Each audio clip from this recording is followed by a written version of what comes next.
Okay, let's get started. This is Module 1. Today I have one goal in mind, just one. I want to install and instill in you the entrepreneur's mindset. I want to take you from wherever you are right now mentally to a different place, to a different mental model, a different paradigm, a different way of thinking about yourself and about this vast world around you in Japan and the rest of the world. I want to show you and I want to teach you how to think, act, and transact business like an entrepreneur, because I'm going to transform you in the rest of the modules into a successful entrepreneur. So let's start with the entrepreneur's mindset. It is different. It is more animated, more excited, more passionate, and more possibility oriented than that of the employee. The entrepreneur's mindset starts with a burning desire to create something of value, whether it's a product, whether it's a service, whether it's a business, no matter what the field. It's the ability to look at an industry and see a gap, to see a hole, to see a weakness that can be filled by you more purposely, more advantageously, more beneficially than the people doing it now. Or it's your ability to learn to see opportunities that aren't being successfully met. Or it's your ability to see areas and ways that you can help people in other businesses be more successful, more productive, more profitable, more effective, less stressful. It's the ability to understand the concept of value creation. So let me explain.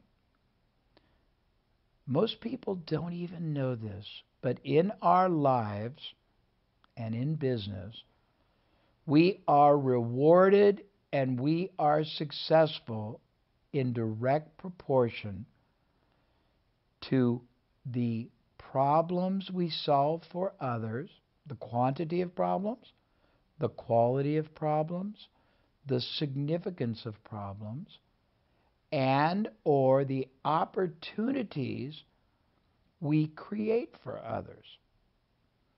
Interestingly, just like you may have started out before you began this course thinking your life was purposeless and limited and helpless and hopeless, many consumers, particularly in your country, many business owners, independent ones, entrepreneurs in your country, don't think they have a lot of options, don't think they have a lot of possibilities, don't think they have a lot of alternatives that they can do to be more successful, to be more profitable, to be happier. So you have a world of limitless possibilities to choose from. But the key to it all is, as an entrepreneur, your job is to add more value to whatever area you decide to focus on. And you have infinite areas. We'll go through them through these modules. But it's to be able to go into an area with your business and add value, bring benefit, make people better off because your business or your company or your product is in it. Also, and I think this is something very powerful, just like you as a young adult may feel or may have felt, I hope you don't now, because I'm going to be your ally, I'm going to be your advocate, I'm going to be your champion, I'm going to be your supporter throughout this process, and I'm the one who believes in you more than anyone, because you can do it. But just like you felt helpless and hopeless, a lot of other people that work for other companies feel helpless and hopeless and purposeless too. So as an entrepreneur, before you even get started, you have to make some decisions because you do have choices. Many business owners in Japan, the choice that they make is to allow people to continue working in a very unsatisfying and a controlled environment. I'm not passing judgment. I'm only saying that the entrepreneur you want to be is going to be passionate, purposeful, possibility-oriented, and the people you bring into your business, whether they're young or old, whether they're untrained or specialized, your commitment is going to be to continually grow and develop them and give them an environment where they are excited, where they are contributing as well. Because when you do that, passion, excitement, commitment is operating and driving great success. So you want to be a value creator. You want to basically grow and develop other people.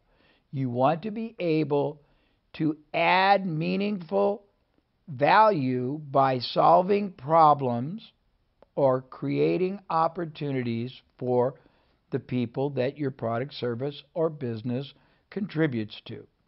You want also to be a multiplier and not a diminisher. Very important. What is a multiplier? A multiplier is someone in business, an entrepreneur, who, through what they do and how they do it, makes everything better. They make their clients feel better. Their product or service makes their client's life better. They bring a higher state of qualitativeness to the product, service, or industry they operate in. They have a greater respect for their employees and also for their clients. They grow their industry by being more innovative and by continually improving the service. They respect and appreciate their clients, their vendors.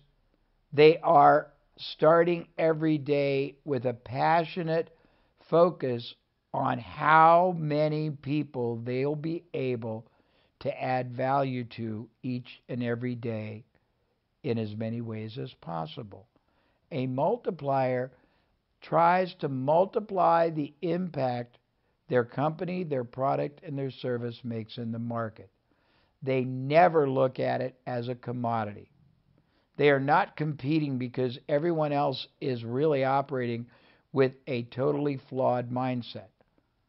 Most everybody else in whatever business you decide to go into, or whatever field you decide to go into, or whatever product or service you decide to go into, will be operating as if they are a shoe store, or if they are a restaurant, or if they are a IT consultant. You will go into it with the mindset that you are a creator of value for others. You are a transformer of a more productive and rewarding outcome, that you are adding meaningful and more significant value through your company, product, or service than anyone else, and you will care more about the people you serve, including the employees who serve you and who you serve, and you will all come across to your market so powerfully different, so positively significant, that your business will go, woo! Not instantly, but over a very rapid period of time. Number 3, as an entrepreneur, you take the negatives in any situation and you turn them into positives. I have a philosophy, and I use a lot of metaphors, a lot of similes, a lot of examples, because they make it easier for you to see the possibilities. So in the martial arts field, there is a form of martial arts called Aikido. Basically, Aikido is a martial arts that uses the power and the force of the enemy back against the enemy to the Aikido master's advantage. So your enemy becomes your greatest weapon of success. In business, as a J. Abraham trained preeminent entrepreneur, you are going to use whatever the problems are, whatever the negatives are, whatever the weaknesses are, and instead of seeing them as a negative or a detriment, you are going to see them as the greatest opportunity. You are going to learn, not just magical or mystical, but through processes I will take you throughout the modules in this program. You're going to see how to turn any negative into a positive. For example, we will show you how having no resources, no money, is not a negative. It can be a great advantage because you can find other companies who have an overabundance of resources they are not fully using and arrange ways to partner with them. We will show you how lack of expertise or talent is not a problem because you can joint venture with people who possess talent.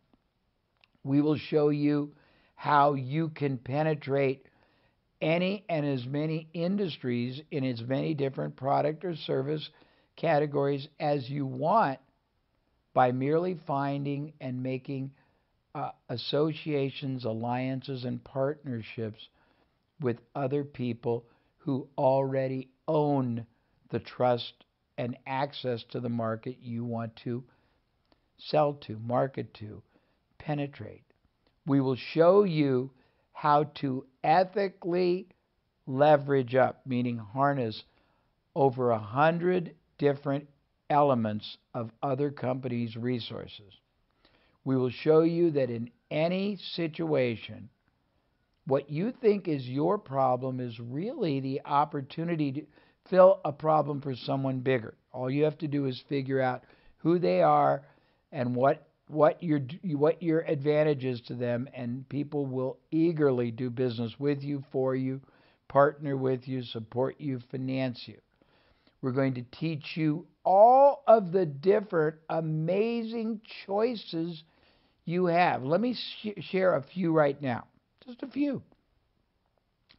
First thing is you can start a business from scratch with no money at all and build it on a skill set that you have that other people don't, that you can offer full-time or part-time, whether it's you're great at organizing time, whether it's you're great at doing exercise, whether you're great at teaching computer. You can build a starting business that way. You can work for a company that has only one facility in one area, and you can make a partnership to take that facility and have them finance you opening another one, or at least licensing their business, if it's successful, and doing it in another city in Japan. You can get the rights to create new profit centers or service models or products and under the brand of other existing companies. You can partner with media, online, offline, magazines, newspapers, websites, social communities to create products or services. You can create service companies that do not have any employees or equipment, and joint venture with service companies that have employees and equipment but are not utilizing them fully, and have them provide the fulfillment, but you sell it under your company name. You can acquire rights to tangible items or intangible items. For example, you can get the rights to a product that is very popular in one industry but not even used in another industry, and you can get the exclusive rights to sell it in an industry where it doesn't exist. You can get the rights to help grow businesses' profits or save businesses money, and you don't have to even know how to grow businesses' profits or save them money. All you have to do is find other people who know how to do that and partner with them, bring them in to do it, and you can create half of the profit for yourself. I have, and I'm not going to teach it to you in this module, but I have 10 profit pathways that you can use to create for yourself perpetual, ongoing, recurring, passive income, meaning you don't even have to do more than set it up, negotiate the deal, and you keep getting income streams coming to you for long periods of time, sometimes for life. You can find a successful business outside of Japan and get the rights for no capital outlay to license, to franchise, to partner with other successful companies in Japan. You can find successful companies in Japan that have a model that would be very successful in other countries, but they've never taken it there, and you can license it. You can find prominent people. They can be celebrities, they can be business people, they can be athletes, and you can arrange to represent them and go to companies and make them that company's endorser and charge a fee plus a percentage of the improved sales that endorsement creates, and you can take a permanent piece of that. You can go to businesses and purchase them without any initial capital by paying the owner out of the future earnings and the growth you create and the extra profit you generate. And I will teach you in one of the modules exactly how to do that.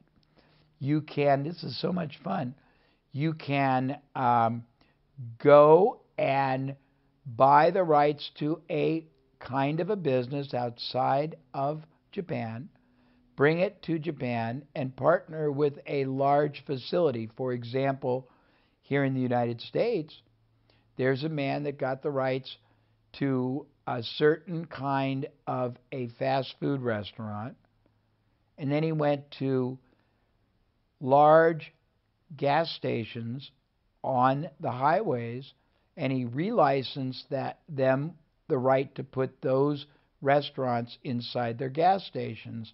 He got a fee, but he got a percentage of the license that he shared with the company in Canada.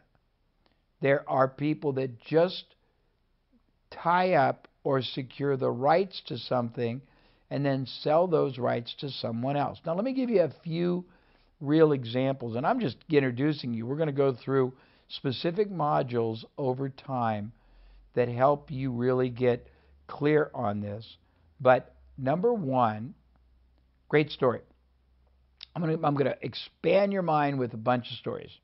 So I started out not having any education, not having any ability, but I was able to find people that had products that they had oversupplies of. They had already paid for the products. They weren't selling. They didn't have a lot of salespeople. The products were not in a lot of stores or appropriate locations. They were sitting in warehouses gathering dust.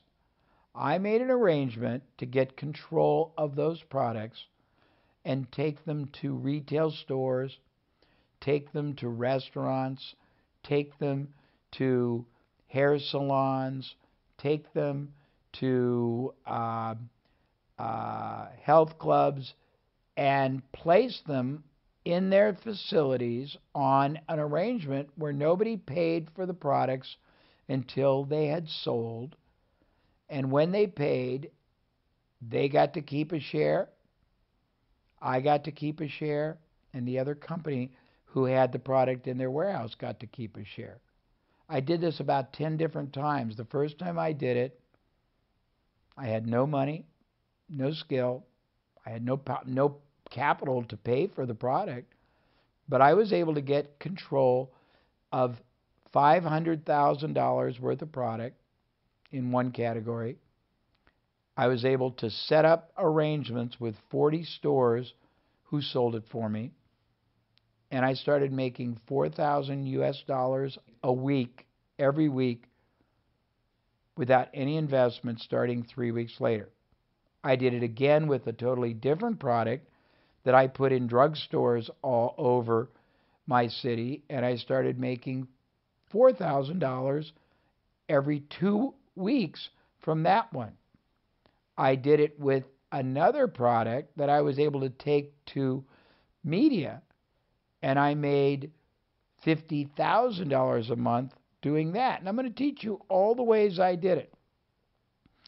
I was able to get the rights one time to a very large publishing company's subscriber list. And because you have privacy laws, don't misunderstand. They did not give me the list. I created a new profit center that sold complementary products and services that were naturally appealing to the same interest of the people who were subscribing to their publications. I got to use their name. I got to advertise it through their magazines, through their newsletters, through their e-zines, through their website, and I made the first year $8 million. $8 million, and I had no money, no capital, but I was able to use their distribution, but I added value to them because they were not doing this, and I was able to do it for them. Let me tell you some other stories. A very good friend of mine got started in the flea market business, and the flea market business is a form of a bazaar where you get a very large open space, and on weekends, these spaces have all these vendors that are selling products, food, crafts, etc. You have to have a location that's big enough that you can sell 100 or 200 booths. A friend of mine found one of the largest sports arenas in Los Angeles that was only used through the football season. Nobody used it 3/4 of the